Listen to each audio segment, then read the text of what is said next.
Thank you, everyone. Hi, and welcome to today's webinar, How to Stay Competitive in Formulation. Presenting today is Rich Knapp, a product manager at X-Rite. I'm Robert Grotans, the Global Technical Marketing Manager, and I'll be moderating today's webinar. Just a few things to go over before I turn it over to Rich. Due to the number of people that are attending today's webinar, we will keep everyone muted. If you have any questions during this webinar, please feel free to submit them using the questions panel within GoToWebinar. We will have some time at the end of this webinar to follow up with any questions. Finally, this webinar will be recorded and you'll receive a link so that you can review this webinar at your convenience. So with that, I'll turn it over to Rich to get things started. All right. Good day, everyone, and thank you for attending today. So again, the focus for today is how to stay competitive in color formulation, and I'll be walking through kind of an overview of our product Color iMatch, which is targeted at formulation for most industry segments. So Color iMatch is a job-oriented formulation solution. It supports multiple industry segments, so it can formulate plastics and textiles and coatings, along with all the variations in some of those different types of materials. So things like ceramics and stuccos and those types of materials. The software is really optimized to enable best first match performance and improved correction performance. So the goal is to achieve an acceptable color match in as fewer iterations as possible. And as I step through the presentation, I'll describe a number of the tools that we have in the software that will enable that. And it's also important to know that formulation is part of a broader color development workflow. So again, it provides users with color and design confidence, from the beginning, from inception through the final product. And it does that in a variety of ways. Again, it has a lot of open interfaces, a lot of mechanisms to exchange data with other parallel business systems, and of course, fully integrated quality control. But the heart of a matching system is its color matching engine. So Color iMatch has two matching engines in it. The primary one is a multi-flux match engine, which is used for all types of plastics and coatings. This is X-Rite's next generation multi-flux engine. Multi-flux math was first introduced, probably about 20 years ago.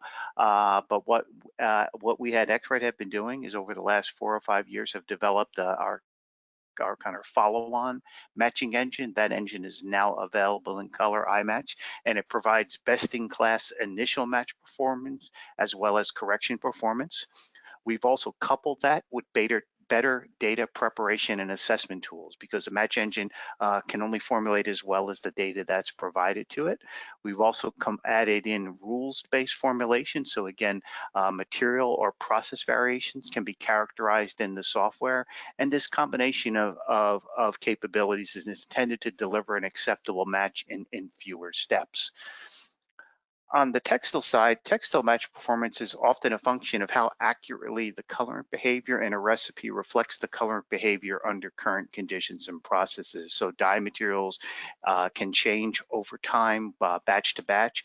And so what we've added is we've added an improved textile search and correct function that's in combination with a feature that we call dynamic correction factors. And the combination of these two capabilities allows us to improve our match accuracy by adjusting dye characteristics dynamically to account for current process conditions.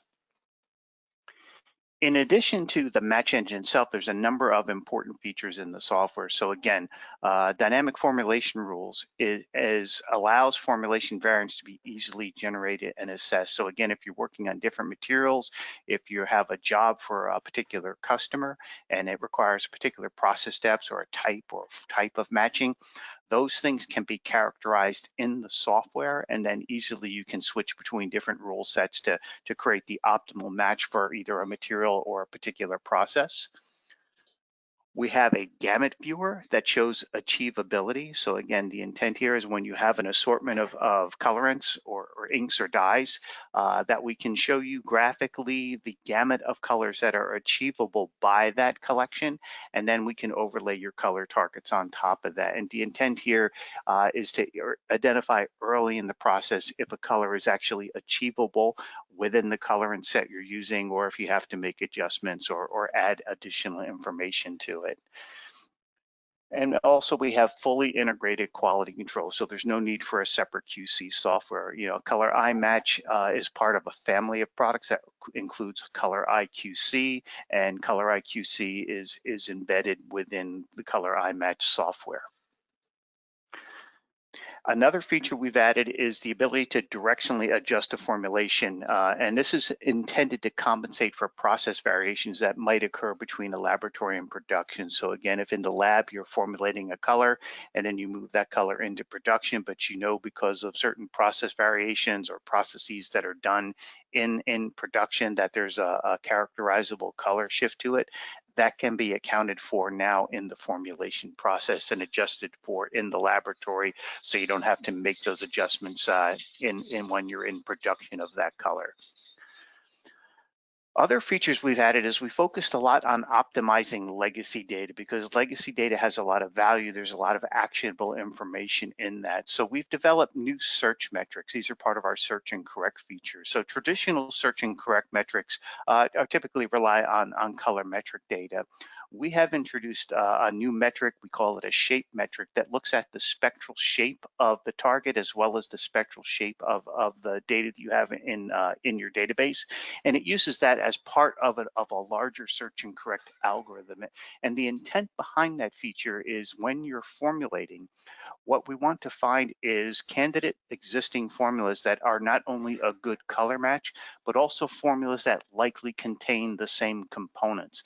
And the combination of finding the same components and finding a close color is an important step in achieving an acceptable match in fewer correction steps. So that's the goal of the new search metrics, is to identify by both color and composition of existing formulas.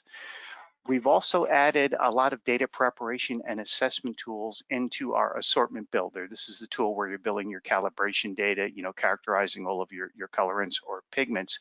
And the important thing here is, again, is getting this information correct at the start, identifying out any outliers in the data, but also incorporating a new metric that we call predicted performance, which assesses the stability of your colorants, and it serves as an indicator of what your process variability is, because again, the formulation engine has to run within your process variability. So the tool here allows you to determine what that is and take actions within the assortment enter to reduce that, and the result of that would be better matching and better agreement between predicted formula and when that formula is actually made and produced. And we also have tools for managing leftovers or waste materials. And again, this comes in two areas. So we have a waste work-off feature as well as a batch recycle feature. And the difference between them is, you know, waste work-off is typically when there is a large amount of material and you want to consume it over multiple formulations. That's what the waste work-off feature allows us to do. And the batch recycle is a little bit different idea, in that you may have say a can of paint that's off color, and you want to add something to that paint to move it on to color. So again, the software supports both of these capabilities, working off large quantities of material over time, as well as adding to an existing mix to move something on color. And just recently, we have introduced new subscription options to Color iMatch. So in the past, you know, all of the licensing for Color iMatch has been a perpetual license. Those are still available, but what we've added in is a new subscription model to this. And the intent of the subscription subscription model is to get immediate access to the software at a lower initial cost, and it also can eliminate time-consuming purchasing process. Again, moving software from, say, a capital expense to an operational expense. It also intent is to enable better budget planning. So again, particularly if someone is using a large online system and they're adding seats or periodically, again, it lets you budget better for those type of operations. And also to support the new subscription options, we've also updated our development team and are focusing more on having at least 2 significant releases per year in software. And so customers who are on a subscription plan, they'll get automatic notifications when those updates are available, and then they'll have the ability to follow a link and download and update the software as they desire based on that subscription pricing model. So again, iMatch is kind of X-Rite's premier formulation product for coatings, plastics, and textiles. Again, we over the last 3 to 4 years, we've been averaging 2 or more releases per year with new features and content, and that is certainly a model that we plan to continue going forward, and that's enhanced by our ability to also offer subscription pricing in combination with our perpetual pricing.